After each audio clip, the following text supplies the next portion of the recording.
आगको सांब दशमी अच्छी से भाविली सुजी पिठार रेसिपी शेयर करी। ताहले चलतु स्टार्ट करवा आज रेसिपी। प्रथमे गोटे कड़ई रे 3 ग्लास मैठारे पानी नहीं पानी टिके गरम हो सारा पर आधा चामच लुण 1.5 चामच मैठारे गुड़ देइछि। एबे पानी गरम हो सारा पर एवं गुड़ मेल्ट हो जावा पर एठारे मु सुजी दउछि। सुजी मैठारे 500 ग्राम रो सुजी नहीं सुजी को भल से गोले नहीं ड्राए हो पर्यंत सुजी को मुझे गोले सुजीर जंताण एवं बनईदेवी। जंताण टाइम रे मुझे कम मीठा यूज करी नड़िया पूर को मध्य मीठा बनइबार अच्छे से मुझे जंताण टाइम रे कम मीठा देइछि। एबे गोटे नड़िया को मु कोरिकी रखी देइथिली से नड़िया को कड़ई रे मुझे देइछि। कड़ई रे 3 चामच मु गुड़ देइछि। गुड़ देइकिरी नड़िया पूर सहित गुड़ को भल से मु गोले नउछि जेमती गुड़ मेल्ट हेइकिरी नड़िया पूर सहित मिसी जीवा सहित नड़िया मध्य टिके भल से भाजी हेइजिवो।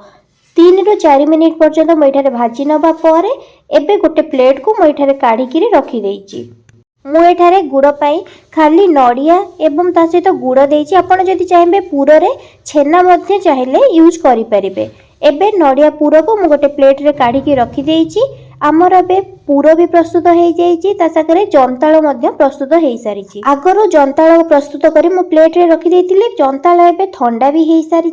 एबे मु जंताड़ को हाथ रे भल से चकटी नेबी।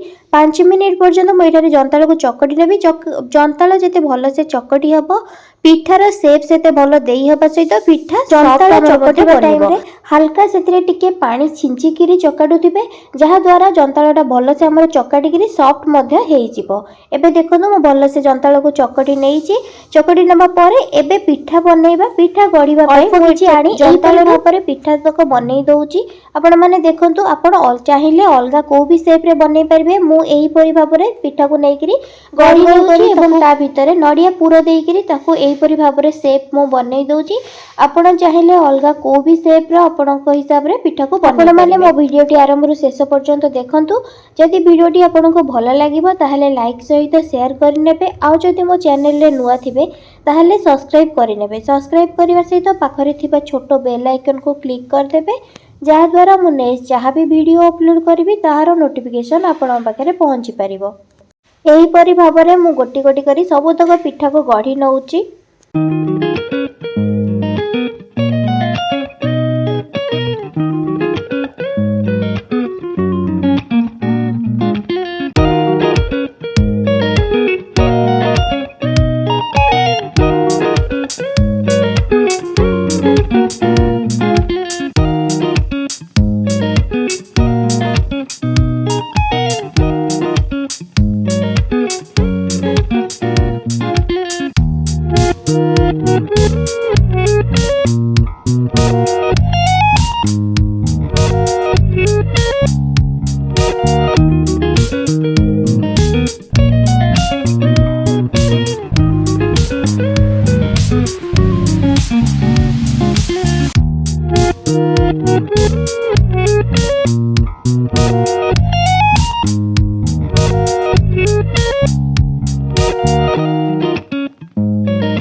एबे देखंतु सबतक पिठा मु एठारे गढ़ी नेइची।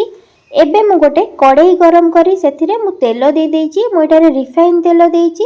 तेल भल से गरम हो सारा पर गढ़ी थिबा पिठा मु एठारे कड़ई रे दउची छाणीबा पई। जेतिकी पिठा गोटे थर रे जागा हबो सेही हिसाब रे देबे। मु गोटे थर रे 4टी देइची। अधिका पिठा देले भांगी जिवो भल से छाणी हबनी सेति पई मु पिठा जेतिकी जागा हबो सेतिकी पिठा देई सारी प्रति 2 मिनिट रे मो पिठा को ओल्टेई नउची।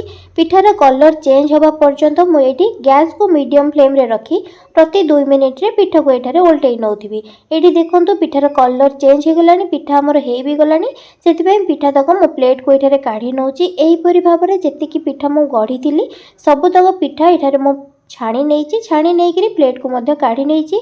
आपण मैंने भी ये प्रोसेस रे बनातु केमती लगुच मो सहित कमेंट सेक्शन रे शेयर करेंगे। आशा करुच्ची कि वीडियोटी आपको भल लगी जदि भल लगी लाइक सहित शेयर करने। रहुची धन्यवाद।